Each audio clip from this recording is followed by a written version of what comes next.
各位记者朋友，大家下午。Good afternoon. Welcome to today's press conference. I have two announcements at the top. At the invitation of the government of the Republic of South Africa, President Xi Jinping, Special Envoy and Vice Chairman of the Standing Committee of the National People's Congress, Xiao Jie, will attend the inauguration of President Cyril Ramaphosa in Pretoria, capital of South Africa, on June the 19th. Member of the Political Bureau of the CPC Central Committee and Secretary of the CPC Central Political and Legal Affairs Commission, Chen Wenqing, will, from June the 18th to the 25th, attend the 4th China-Singapore Social Governance Forum in Singapore and visit Singapore and South Africa upon invitation. Now the floor is open to questions.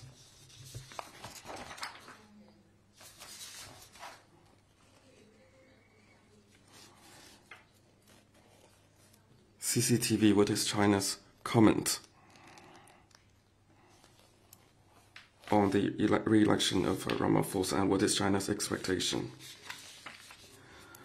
South Africa is a major developing country with important influence in African and international affairs. China congratulates Mr. Cyril Ramaphosa on his re-election as President of South Africa. President Xi Jinping has sent a congratulatory message to President Ramaphosa. We believe that under the leadership of the new government, the South African people will achieve greater success in national development. South Africa is China's comprehensive strategic partner. Bilateral relations have ushered in a golden era. China values the growth of China-South Africa relations. We stand ready to work with the new government of South Africa to enhance political mutual trust, broaden practical cooperation, strengthen strategic coordination in regional and international affairs, and build a high-quality China-South Africa community with a shared future.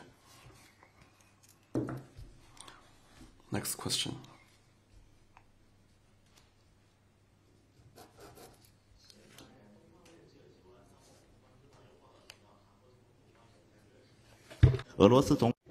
It's reported that an ROK presidential official said that Russian president is expected to visit the DPRK in a few days, and at the same time, the ROK and China will hold the 2+2 Diplomatic and Security Council. The ROK will take all factors into consideration in a comprehensive way and make well-prepared response to keep major neighboring friendly countries and strategic partners on the same track with the ROK. And ROK media said that the ROK should properly handle its relations with China and step up efforts as the 2+2 dialogue to urge China to refrain from harboring the DPRK. What is China's comment? As agreed between China and the ROK, Vice Minister of Foreign Affairs Sun Weidong and the Deputy Director of the Office of International Military Cooperation of the Central Military Commission, Zhang Baoqun, will lead a delegation to Seoul on June 18 to hold the first 2+2 vice ministerial level diplomatic and security dialogue with the ROK. China and the ROK set up the 2+2 diplomatic and security dialogue at the Director General level in 2002 and have since held 5 dialogues. In 2020, the two sides decided to upgrade the dialogue to vice ministerial level and agreed to hold the first vice ministerial dialogue at an early date. Since then, the two sides have maintained communication on the specific timing of the dialogue in light of the schedules of the vice ministers involved and the arrangements of bilateral interactions, and agreed to hold the dialogue on June 18 this year. The establishment of the 2+2 dialogue mechanism is upgrading, and the timing of the dialogue, determined after consultation between China and the ROK, were agreed long ago by the two sides in light of the need of growing bilateral relations. These decisions have nothing special to do with other countries. China will exchange views with the ROK at the dialogue, mainly on improving and growing bilateral ties and deepening exchanges and cooperation in various areas, and have necessary communication on international and regional issues of mutual interest. We will release timely information about the dialogue. Next question, please. 谢谢发言人。香港中评社记者提问。那么，据报道，美国国防部在新冠疫情期 It is reported that The U.S. Pentagon orchestrated a secret online campaign meant to discredit China during the COVID pandemic through phony internet accounts and social media posts that have sowed doubt about the safety and efficacy of China's COVID vac. The report cited a senior U.S. military officer involved in a campaign saying that we didn't do a good job sharing vaccines with partners, so what was left to us was to throw shade on China. What is your comment? We noted the report. Facts have shown time and again that the U.S. has persistently manipulated social media to spread disinformation, poison public opinion, and vilify other countries' image. This is their consistent practice. China firmly opposes that. The remarks you mentioned from the senior U.S. military officer reveals the truth and the real intention behind the U.S. disinformation campaigns against other countries. To put it simply, when the U.S. wants to contain and suppress a country, it chooses to ignore the facts and truth and launches smears and vilification through coordination. Such an approach is not only visible in its campaign of fabricating and disseminating disinformation about Chinese-made vaccines, but also in its smears against the widely welcomed Belt and Road Initiative, as well as the overcapacity false narrative on China's NEVs, for which there is strong supply and demand. The list goes on. Such practices by no means show the U.S. power, and only reveal that its obsession with supremacy and hypocrisy. The international community needs to be clear-eyed about this. A big country should behave in a manner befitting its status. We hope that the U.S. will right its mindset, shoulder its due responsibilities as a major country, and stop propagating disinformation against other countries. Next question.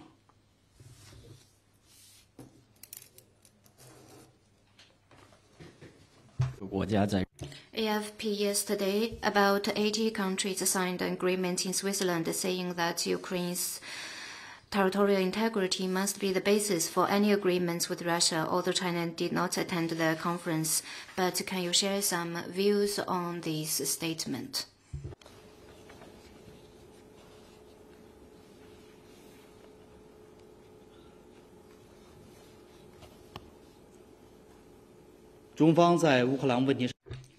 China's position on the Ukraine issue is consistent and clear.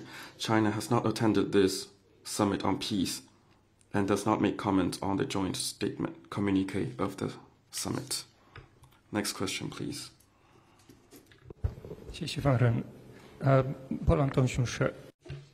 Polish press agencies and Polish media reported that Polish President Duda will visit China on June 21st. Could you please confirm this information and brief us on the background, schedule, and expectation of this visit? Poland is one of the countries that first recognized the People's Republic of China. In recent years, the bilateral relations has maintained steady growth and becomes increasingly strong and resilient.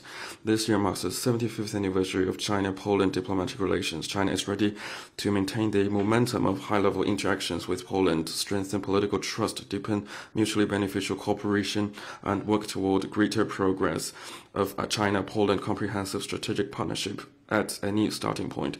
As to the visit you mentioned, I have no information to share with you. You may follow that closely. 下一个问题。发言人您好，中国日报提问：七国集团峰会发表公布。 The G7 leaders' communique again hypes up China-related issues, making irresponsible comments on the situation in the Taiwan Strait, pointing fingers on issues related to the East China Sea, the South China Sea, Hong Kong, Xinjiang, and Xizang, and trumpeting up so-called Chinese overcapacity. What is China's comment on this? The G7 leaders' communique again used China-related issues to vilify and attack China, resorting to the same old false accusations that have no factual, legal, or moral basis, and they are filled with arrogance, bias, and falsehood. The G7 does not represent the world. The 7 countries only account for 10% of the world's population. Year after year, their share in global economy has kept dropping. Even combined, they contribute less than China to global economic growth. And their economic aggregate in terms of purchasing power parity has already been surpassed by BRICS countries. The G7 has long strayed from its original purpose of coordinating for stability in the global economic environment and has increasingly become a political tool to perpetuate U.S. and Western supremacy. It puts its own rules and decisions above the purposes and principles of the UN Charter and the international law and has lost its ability to represent the world and credibility among the international community. The G7 is acting against the world trend of peaceful development. While claiming to safeguard world peace, the G7 keeps drawing lines along difference in ideology and values, hyping up the false narrative of democracy versus autocracy, forming exclusive groupings and inciting bloc confrontation, fanning up flames and shirking responsibilities in regional conflicts, sending military vessels and aircraft into the Asia-Pacific to create tensions, and arming Taiwan to threaten peace and stability in the Taiwan Strait. These wrongful moves that disrupt international order and harm peace and security are being increasingly disdained and rejected by forces for good in the world. The G7 is no longer on the right path of win-win cooperation. In recent years, the U.S. has repeatedly overstretched the concept of national security, abused export control measures, rolled out unilateral sanctions, fiercely gone after Chinese companies, and encouraged its allies to take the same wrong moves. This seriously violates the principles of market economy and fair competition and disrupts the international economic and trade order. The G7's Chinese overcapacity allegation is unsupported by facts or the laws of economy. It is just an excuse for protectionism and undermines the global effort for green and low-carbon transition and cooperation on climate response. The G7 is the one truly responsible for economic coercion as it continues to politicize and weaponize trade, which is a reversal of our globalized world where countries' interests are already deeply integrated. Such behavior will eventually backfire on the G7 itself. Next question, please. 发言人好，总台央视中文国际频道记者提问。据报道，马来西亚。 CCTV, it is reported that Malaysian Prime Minister Anwar Ibrahim said in a recent interview that it makes sense for Malaysia to ramp up ties with China, a country willing to accommodate and listen to its nation's suggestions and concerns. This included helping to build Malaysia's digital economy, renewable energy and AI capacities. He also stressed that Malaysia neither had any intention of antagonizing the United States nor being swayed by the unilateral action of one country against another. Malaysia is an independent country and will not succumb to pressure. What is China's comment? We noted the report and commend Prime Minister Anwar Ibrahim for his remarks. China and Malaysia are neighbors across the sea with a time-honored friendship. Since the establishment of diplomatic relations half a century ago, no matter how the international landscape may change, we have always been good and true friends who treat each other with sincerity and trust and help each other. China looks to working with Malaysia to carry forward the traditional friendship, deepen cooperation in various fields, and deepen and solidify the China-Malaysia community with a shared future. China, as always, firmly supports Malaysia and other ASEAN countries in upholding their national strategic independence and seeking strength through unity, and stays committed to ASEAN centrality and inclusive regional architecture. China will continue to uphold the spirit of open and mutually beneficial cooperation and work with ASEAN countries to build a closer China-ASEAN community with a shared future. Next question, please.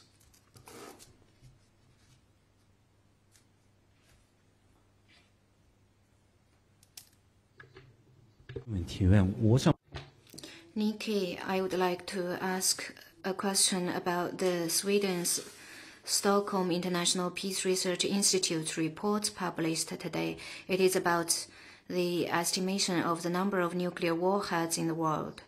According to the report, the number of Chinese nuclear warheads in January this year is estimated to be 500, up 90 from the same period last year, of which 24 nuclear warheads are likely to have been installed on the launchers. What is your comment? In addition, China has always said that China has always kept its nuclear forces at the minimum level required for national security. Has this view changed? Does the minimum level required change as the security environment changes?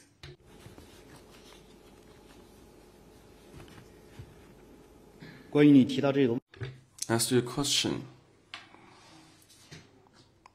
the White Book named China's national defense in the new era clearly stated China's self-defensive nuclear strategy, and the strategies has maintained a high degree of stability, continuity, and predictability. I recommend you to carefully read that White Book. In the meantime, if you are truly interested in strategic security, I would recommend you to follow the United States triad: nuclear power, nuclear sharing, and extended nuclear deterrence with a huge investment. This is the real major issue that concerns global strategic stability. Next question.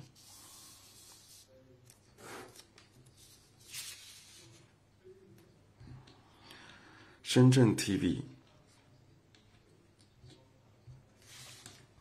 It is reported that the Philippine Department of Foreign Affairs said in a statement released on June the 15th that the Philippines submitted information to the UN Commission on the limits of the continental shelf on the extent of its undersea shelf in the South China Sea, which sought to have the exclusive rights to exploit resources with this China's comment. China noted the development, and we are trying to get more information on this. What I need to say is that there are territorial issues and disputes over maritime delimitation between China and the Philippines. The Philippines' unilateral submission on the extent of its undersea shelf in the South China Sea infringes on China's sovereign rights and jurisdiction, violates international law, including the UNCLOS, and goes against the DOC of parties in the South China Sea.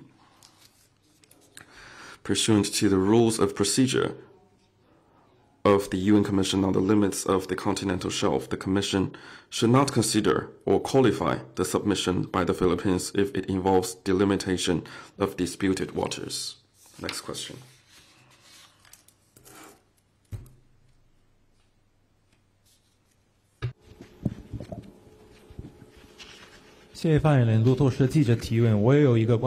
Reuters, I have a question on the Philippines. Last Saturday, China Coast Guard regulations, the new regulations was implemented. It says that China Coast Guard has the right to use forces targeting foreign vessels. And last week, Chinese and Philippine vessels collided in the South China Sea. Actually, this happened this morning. So will China use this force in response to such incident?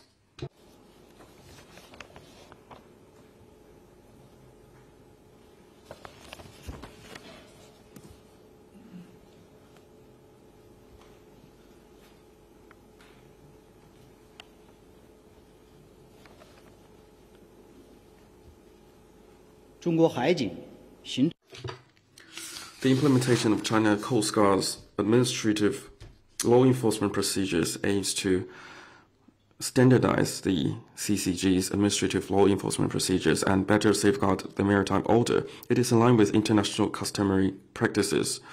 On South China Sea issue, China will continue to carry out negotiation and consultation to address the maritime disputes, and we will resolutely respond to any provocations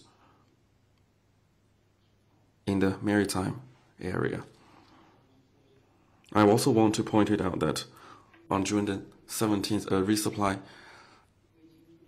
vessel and 2 other vessels without China's permission intruded into the adjacent waters of the Renaijiao of the Nansha Qundao and attempted to resupply construction materials to the islands on Renaijiao. China has took law-based control measures according to law, and the practices are professional, legitimate, and law-based.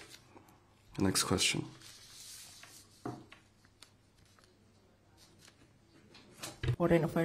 安塔拉，上周外交部长王毅会见了印尼海洋事务和投资协调部长，双方在吉林省会见。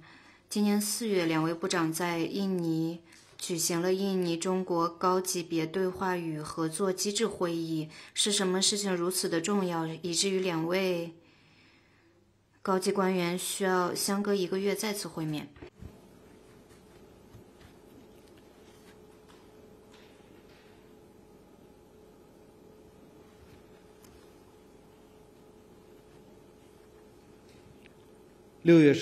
？On June the 13th, member of the Political Bureau of the CPC Central Committee and Foreign Minister Wang Yi met Luhut bin Sar Panjaitan, Indonesia's coordinator for cooperation with China and coordinating minister of maritime affairs and investment. They co-hosted the chairman's meeting of China-Indonesia high-level dialogue cooperation mechanism, and they had an in-depth exchange of views on China-Indonesia relations and international and regional issues of mutual concerns.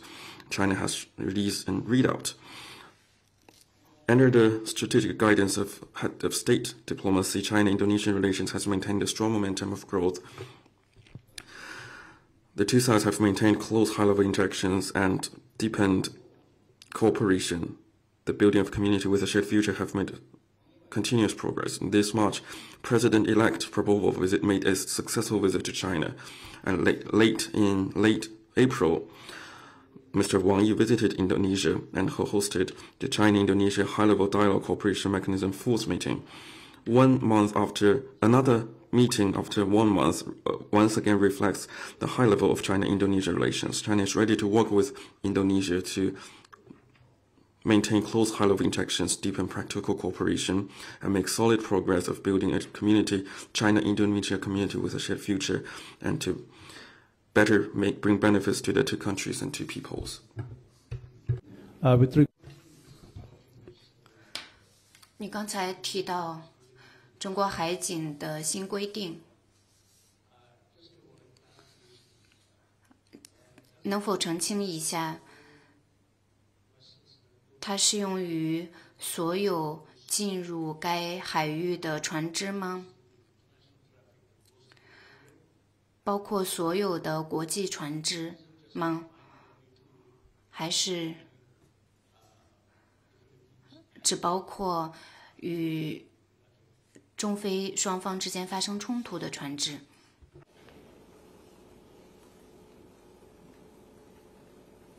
我刚才已经讲。As I have said, the implementation of the regulation aims to standardize the administrative law enforcement procedures of CCG, Coast Guard, and to better uphold the maritime order, and it is in line with the international customary practices. As to the specifics, I would refer you to the information released by the China Coast Guard. Next question. 谢谢发言人。北京青年报记者提问：今天是第 Beijing Youth Daily. Today marks the 30th Desertification Drought Day. We noted that China in recent years has achieved many significant outcomes in desertification prevention control. What is your comment, and can you share more about China's role in global desertification prevention and control? Today marks the 30th Desertification Drought Day and also the 30th anniversary of the adoption of the United Nations Convention to Combat Desertification, or UNCCD, under the guidance of Xi Jinping's thought on ecological civilization. China upholds the philosophy that lucid waters and large mountains are invaluable assets. China has been making solid efforts in comprehensive desertification, prevention and control, and advancing major ecological projects, including the Sanbei Protective Forest Project, to build a robust ecological barrier in northern China. Over the 45 years since the Sanbei project was launched, a cumulative afforestation area reached 480 million mu, and 1,280 million mu of degraded grassland, as well as 500 million mu of desertified land were restored, accounting for 1/6 of the country's total land area. In prioritized areas, we realized a historic transformation from sand forcing humans to retreat to trees forcing sand to retreat. We created the world's largest man-made forest in Saihanba, realized the world's largest-scale ecological restoration project in Maowusu, and trailblazed a new approach of combating desertification through industry development in Kubuqi. China's efforts turbocharged the process of creating a cleaner and more beautiful world. We are the first country in the world to achieve zero net land degradation and reduce both desertification and sandification, making important contribution to meeting the global goal of zero net land degradation by 2030. China's forest coverage ratio and forest stock volume have both increased for 40 consecutive years. It is the number one in the world in terms of forest resource growth and afforestation area and has contributed 1/4 of the world's newly added green area. China earnestly fulfills its obligation under the UNCCD, successfully held events including the 13th session of the Conference of Parties of the UNCCD, and is making all-out efforts in advancing global desertification prevention and control by promoting international cooperation and sharing experience with the rest of the world with nothing held back. China and the UNCCD Secretariat jointly built the International Training Center on Combating Desertification and the International Knowledge Management Center on Combating Desertification. We are actively forging synergy with the Great Green Wall Initiative in Africa and the Middle East Green Initiative through mechanisms including the FOCAC and the China-Arab States Cooperation Forum. The China-Arab International Research Center for Drought Desertification and Land Degradation was set up last year, and the first batch of cooperation projects have been launched. The China-Mongolia Desertification Prevention and Control Cooperation Center, unveiled in Mongolia last year, is now supporting Mongolia in implementing its plan to plant 1 billion trees. The cooperation between China and other countries in combating desertification has made more countries greener. Desertification is a global challenge faced by all, and making joint response is the sure path forward. China stands ready to continue to share its experience in combating drought and desertification with all parties, enhance exchanges on sustainable land governance, and together build a beautiful world of harmony between man and nature. Next question. Any more questions? That concludes today's press conference. Thank you all.